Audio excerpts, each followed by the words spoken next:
حضرت ابو ہریرہ نے فرماندے نے ایک دن اسی حضور دی بارگاہ وچ بیٹھے ہوئے سی تو حضور نے فرمایا حسین ابن علی نو لیاؤ،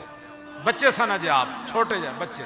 فرمایا امام حسین نو جدوں لے آیا گیا، سنو ذرا، تو جب امام حسین کو حضور نے اپنی مبارک گود میں رکھا، حضرت ابو ہریرہ کہتے ہم سارے صحابہ یہ منظر دیکھ رہے تھے،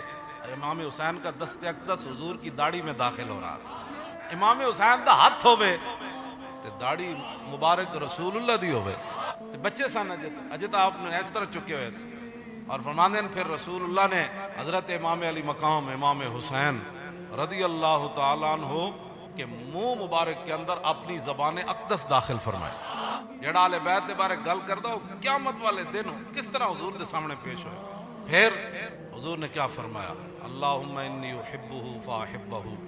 یا اللہ اے جڑے امام حسین ہیں نا، اے میرے نوازن، یا اللہ میں انہاں نال محبت کرنا، تم ہی انہاں نال محبت فرما۔